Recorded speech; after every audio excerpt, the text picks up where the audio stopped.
Bonjour à tous, merci de nous rejoindre pour cette édition. Voici les titres.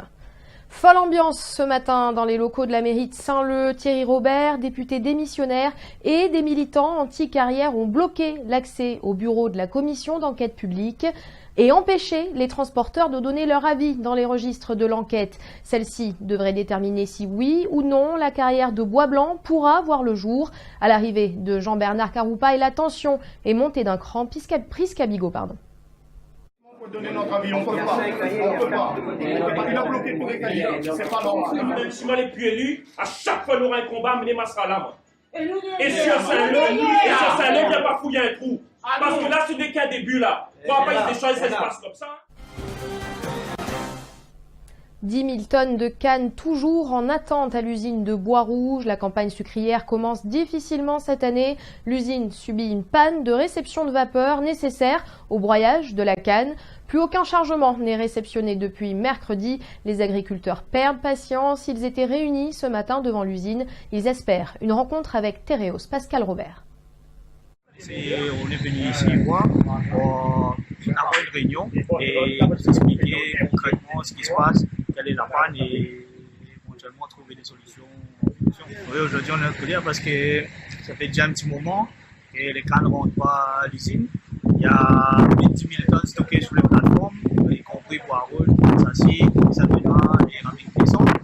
Et il y a encore à peu près 30 000 tonnes qui sont au champ. Et du coup, si les cannes ne rentrent pas, personne ne travaille pas. Les coupeurs à la main, comme ceux qui travaillent en coupeuse mécanique, sont découragés parce qu'on ne peut plus travailler. Puisqu'on a besoin de travailler avec les 2 cyclones, même les 3 cyclones qu'on a eu. On a déjà 30% de pertes. Et là, si ça continue, il y aura beaucoup plus de pertes encore parce que les cannes sont déjà coupées et qui sont pas à terre.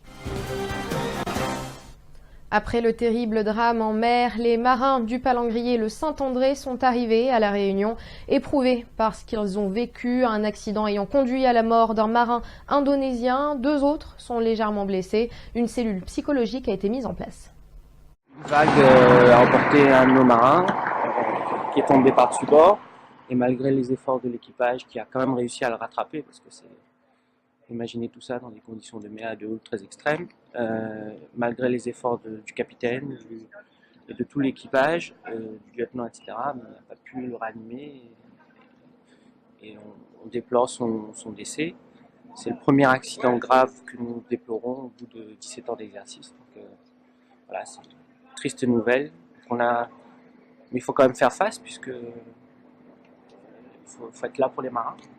Et donc on a décidé de mettre en place, avec le soutien du CROSS, une cellule de soutien psychologique. C'est quand même un métier dangereux, hein. Il n'est pas rare qu'il y ait des évacuations sanitaires, ça arrive plusieurs fois dans l'année, hein. Mais à mort, jamais par accident. Nous sommes intervenus pour un accident qui a eu lieu en mer et qui a malheureusement fait une victime décédée ainsi que 2 blessés légers. La teneur de ces blessures? Concernant les blessés légers, ce sont simplement des douleurs au niveau des genoux, des jambes suite à la chute. C'est la fin de cette édition de la mi-journée. Merci de l'avoir suivi. Retrouvez toute l'information sur zinfo974.com. Je vous donne rendez-vous à 18 h. À tout à l'heure.